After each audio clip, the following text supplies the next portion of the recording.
But David, meanwhile, the Queensland Premier is in all sorts of strife. She's gone on another holiday, this time to Italy, meaning she's actually spent more, this is opposition saying, spent more time this year on holidays than in Parliament. And just when her polls are sinking badly, reporters caught up with her in Naples and she sure wasn't happy. She said, hang on, I've had health issues.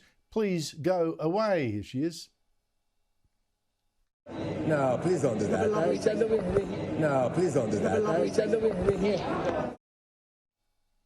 David, I'll be honest, it is not nice to be hounded on your holidays by a pack of journalists, but I have to say that the image making, despite, even with that, is starting to look fatal to, that Palaszczuk's out of touch.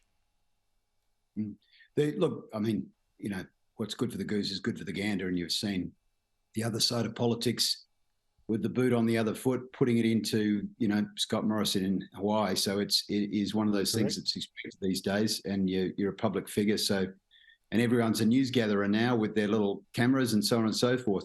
I don't think this would be as damaging for her, except it follows a litany of stories over the last few years where she's been out at a variety of red carpet events, night after night after night. So it's starting to look like she's quite detached from a regular day job, even though you don't just end your day job when Parliament's not sitting.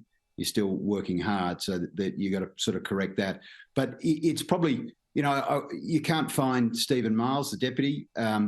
He's not saying anything about this, and I saw a very unconvincing sort of repudiation by the health minister, who's another leadership aspirant, as to what kind of job and what her ambitions are. So you're starting to sort of see all the vectors coming together, and they're all joining in a place that's a very unhappy political occurrence for the Premier, to have to say, after being in the job now for 9 years. So it looks like she's done.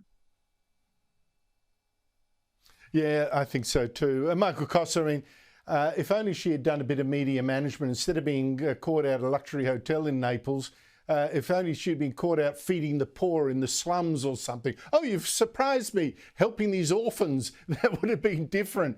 But it is Palaszczuk out of touch. That's the meme, isn't it? Oh, look, but I think that's correct, Andrew. The politics are that the government's on the nose, but they need 50% of the caucus to vote her out. I think she's going to go on her own terms, and I think she's probably going to go on her own terms when the polls, when she sees a few more polls and she beats Beattie's record as the longest-serving Labor Premier. That's what I think will happen, and that's sometime next year. I don't think they can push her out because the rules don't allow her to go on her own volition, and I'm sure she can be convinced to do that at the appropriate time. Yeah, but I think those rules introduced around the Rudd time federally too are stupid. I mean, politicians a party should have the power to chuck a leader that's run out of steam. These rules are just ridiculous. The Qantas deal, David, notice that Peter Costello, former Liberal Treasurer, saying, this is no good. Here's the Albanese government still not being able to say why it stopped Qatar Airways from putting on an extra 21 flights a week, which would have driven down the very high international fares that we've got now, that Qantas is feeding off.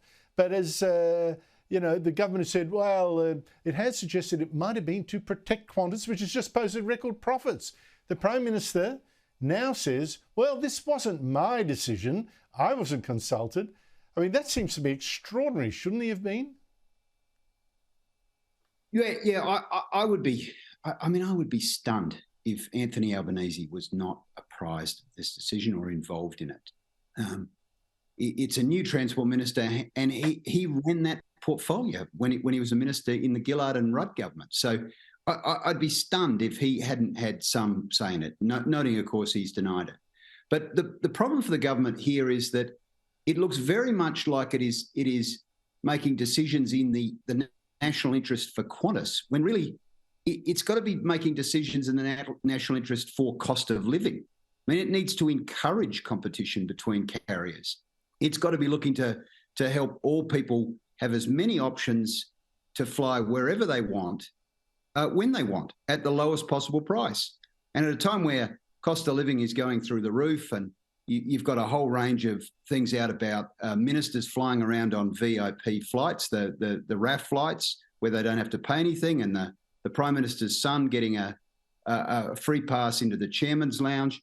It's all kind of colluding, or it all is sort of colliding to make it look very much like the government has not acted in the best interest of the consumer, but have acted in the best interest of Alan Joyce and his airline at a time where, baggage is late, flights are cancelled, and the price of tickets is just through the roof. So the whole thing just sort of looks like it's been if it was Catherine King, the Transport Minister, one of the worst decisions of all time.